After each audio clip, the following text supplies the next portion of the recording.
You are not only making our nation wealthier, but you are making America safer by building a future of American energy independence. We are independent. We don't need anybody. We don't need anybody. And we don't need to be ripped off by the rest of the world either, because those days are over. President Trump there touting energy independence at a Louisiana natural gas plant amid an escalating trade dispute with China that is sparking concern among Republicans and Democrats. Louisiana Senator Bill Cassidy was at the president's event yesterday.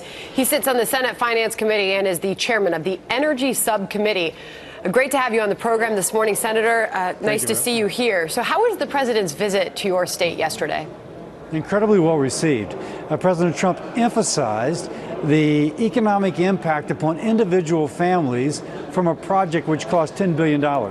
Had 3 people come up, one of whom had advanced breast cancer, but because of her benefits from this program, she was able to get the care she needed.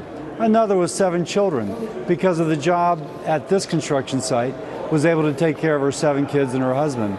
So the macro coming down to the family, that's what the president's good at. But obviously your state is dealing with the impact of the trade war and the tariffs. How are the people of your state, the farmers, responding as we continue to hear more and more concern about this escalating and continuing? There is concern, but I think the farmers would say, and I go to church speaking to the farmer, that sooner or later we had to confront China. It was never going to be easy whenever that occurred.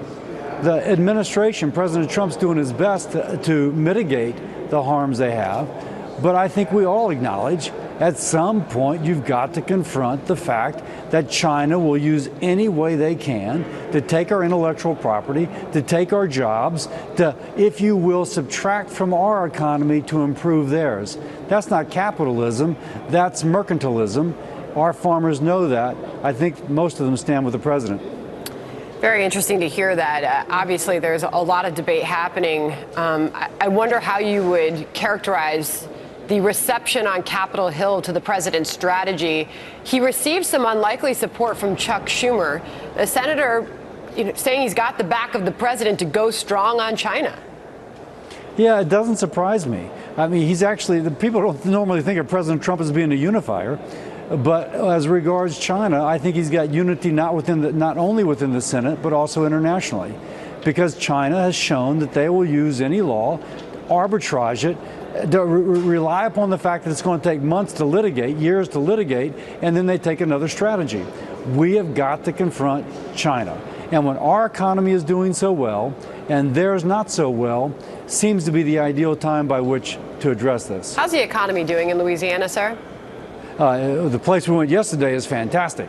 There's hundreds of, maybe $100 billion in announced projects for construction workers.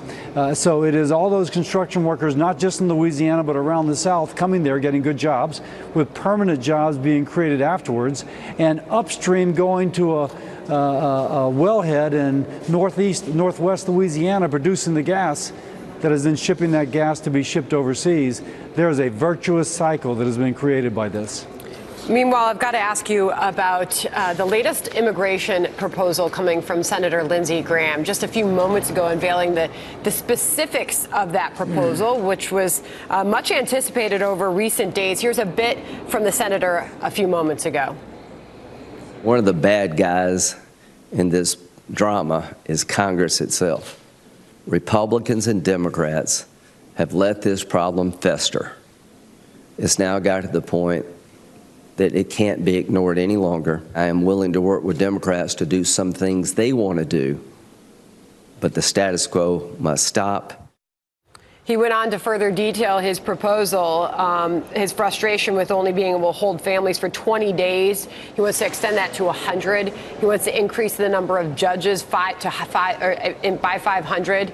I just wonder, Senator, if you've had a chance to digest his proposal and tell us whether or not you throw your support behind it. I've looked at the top line. I think the top line is good. Now, I have to read further detail. But as one example, giving judges the right to deny asylum to a family who has not filed for that asylum in their home country, We have mechanisms where you can go to the embassy, the U.S. Embassy, and file for asylum.